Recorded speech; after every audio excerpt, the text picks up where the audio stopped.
This is Valley News Live at 5. Moorhead police continue to investigate what's believed to be a robbery turned homicide this morning. Police were called just after 3:30 to an area just south of Village Green Boulevard along 20th Street South for a single car crash. But when officers arrived, they found a taxi driver dead in the driver's seat. Neighbors say they didn't hear any gunshots, and something like this, they say, is very rare for the area. We have kids that play around here all the time, and it's a nice neighborhood, nice people. I never would expect anything like this here. Friends and family say the victim is only 24 years old and say it was his passenger who tried to rob the victim before he was shot and killed. However, Moorhead police have yet to confirm that. If you have any information on this case, you're urged to call the number on your screen, 451-7660. The weather seems to be holding steady this week. Not a lot of movement in one direction or another. Hutch will let us know of any changes a little later. But first, let's find out about this evening. Hutch?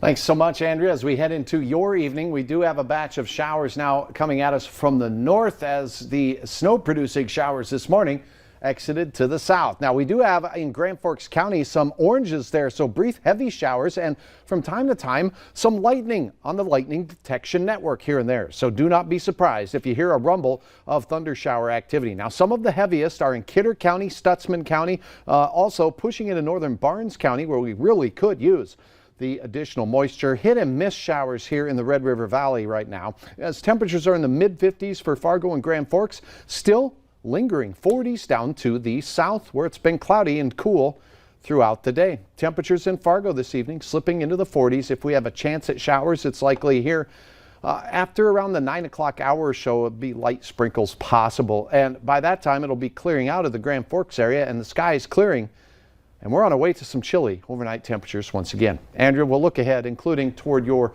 Mother's Day weekend outlook here in just a couple of minutes. Okay, thanks, Hutch. A Fargo man has pleaded guilty to killing a teenager in Moorhead.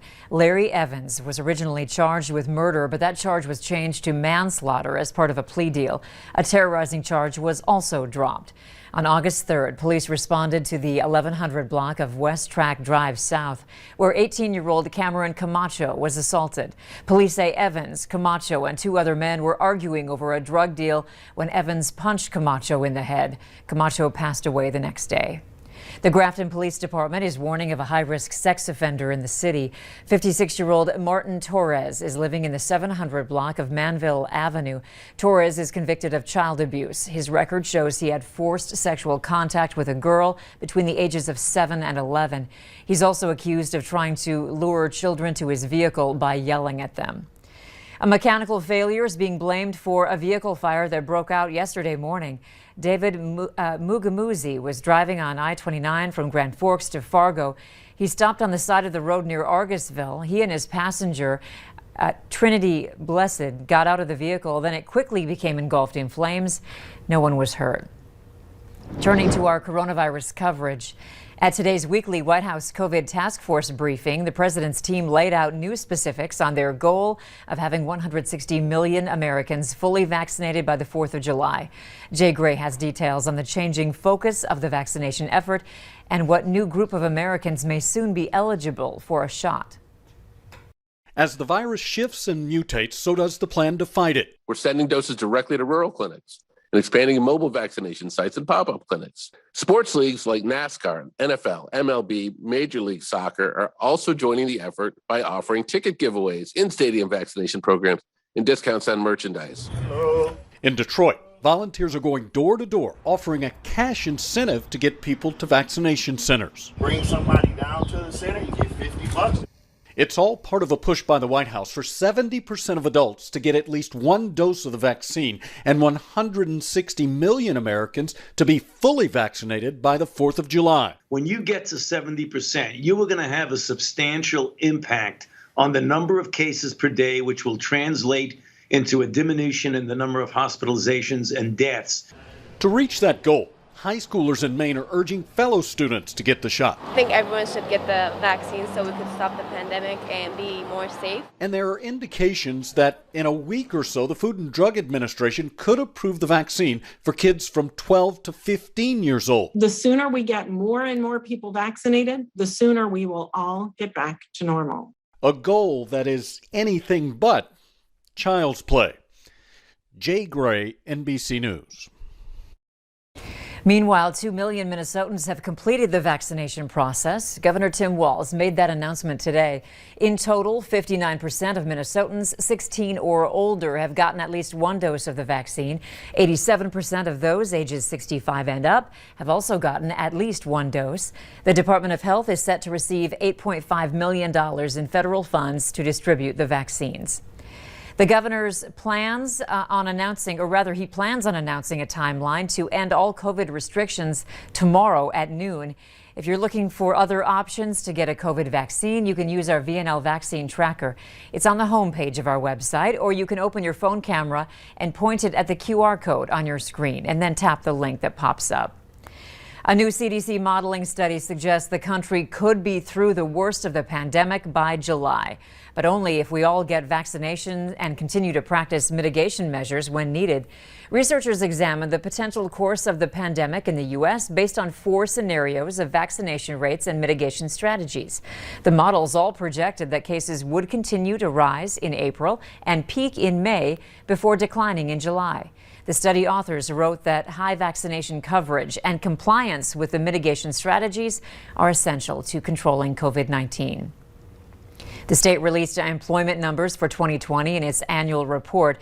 It shows North Dakota's employment dropped by 6.3% in 2020 compared to 2019. That's a loss of more than 26,700 jobs. Most of those losses came in the oil and gas industry. Food services and construction come in at number 2 and 3. The state says Williams County lost the highest number of jobs last year at more than 18% of its workforce. Meanwhile, North Dakota's Labor Market Information Center also says the number of open jobs stayed very much the same from March to April, but the number of open jobs last month increased from April of 2020 as lockdowns started taking effect. Job openings are up by more than 48% since then. There are more than 16,000 jobs available, and most of them are in healthcare. Sometimes all it takes is a thank you to show your appreciation, and that's what Bonanzaville is doing for area nurses. A new exhibit is taking an historical look back on nursing in North Dakota. The exhibit features uniforms, caps, and pins, and shows how nurses helped in the armed forces. St. John's was the first hospital in Fargo, built back in 1900. The first nursing class started in 1901. Bonanzaville says it's important to salute our nurses for answering the call to always help. Put their own well-being on the line, their families on the line as they responded and carried out. We do have a pledge of nursing, and part of it is that we step forward and we do what it takes to protect others and to protect our colleagues. The exhibit is on display from May through September for the next 2 years. A nursing appreciation reception is happening on Friday from 5 to 8 at Bonanzaville in West Fargo. The event is free for area nurses. Meanwhile, students at Ellie Berger Elementary School in West Fargo are showing appreciation for their teachers in a creative way. 400 students decorated cereal boxes with their teachers' faces on them, covered with kind words like helpful, brave, and impactful. The 600 boxes were knocked down like dominoes across the hallways as students, staff, and teachers cheered. One retiring teacher who has served the district for over 35 years says she's been blessed by her students. This is my family. I've been here for a long time, and these people are my family, and I have seen so many of these kids, and a lot of these kids' families I've had before them. So. By the way, all that cereal will be donated to the Great Plains Food Bank. Students in West Fargo Public Schools will be able to get free meals next school year. The school district says the food service department will also be offering free summer meals and weekly grocery boxes. Fargo Public Schools recently announced that students will get free meals next year as well. Still to come, millions of Americans could be at risk of losing their homes after a judge makes a decision on the national eviction ban. And early today, the James River Valley and our western counties showed a little bit of blue on the radar, or snow. This is what it looked like in David's Yard, Cullum, North Dakota. Flakes flying, fast motion, and slow. Your hour-by-hour forecast is coming up. Stick around. Weather is next.